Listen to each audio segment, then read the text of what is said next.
एक गांव में एक गरीब किसान रहता था। उसका एक बेटा और एक बेटी थी। किसान अपने बेटा का विवाह करके कुछ साल के बाद अपनी बेटी का भी विवाह एक अमीर घर में कर देता है। बेटी बहुत अमीर घर में गई थी। उसके घर में नौकर चाकर काम करते थे। किसान अपने दोनों बच्चों का विवाह करके इस दुनिया से चला जाता है। बेटी को धन की तो कमी नहीं था, वहीं बेटा बहुत गरीब था। किसी तरह खेती मेहनत मजदूरी करके अपने परिवार का पालन पोषण करता था।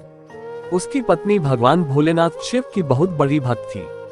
गरीब होने के बाद भी वह भगवान से कोई शिकायत नहीं करती थी। वह थोड़े में ही गुजारा कर लेती और अपने परिवार के साथ खुशी से रहती थी। वही उसके पति की बहन धन ज्यादा होने के कारण घमंडी थी। वह अपने भाई के गरीबी के कारण उनसे कोई रिश्ता नहीं रखना चाहती थी। उसकी बहन धन के घमंड में इतनी चुर थी कि अपने भाई को देखना तक पसंद नहीं करती थी। समय बीतता गया और बहन के नंद की शादी पड़ी। उसने अपने भाई को बुलाया तक नहीं। किसी तरह उसके भाई को पता चला और वह बिना बुलाए ही बहन के घर शादी में चला जाता है। बहन उसको देखते ही अपने नौकरों से कहकर घर से बाहर ही लौटा देती है। भाई भूखा प्यासा रोते हुए जा रहा था, तभी रास्ते में उसको एक बूढ़ी माँ मिलती है। उन्होंने ने उस भाई से पूछा, बेटा क्यों रो रहे हो? इतने में वह अपनी सारी दुखदाई कहानी बताता है। बूढ़ी माता ने उसे समझाकर चुप होने को कहती है। बूढ़ी माता जी गरीब किसान के बेटा से कहती कि यहीं पास में मेरा बगीचा है, चलो कुछ खा के आराम कर लो। दोनों बगीचे में जाके खरबूज खाते हैं। फिर बूढ़ी माता ने एक थैले में खरबूज और कुछ खाने पीने का सामान रख के उसे वहां से घर भेजती है। घर पहुंचने के बाद बच्चे सब अपने पिता के आगे पीछे घूमते हैं। उसकी पत्नी अंदर से पानी लेकर आती और तुरंत थैला हाथ से लेकर देखने लगती है कि मेरी ननद क्या दी है।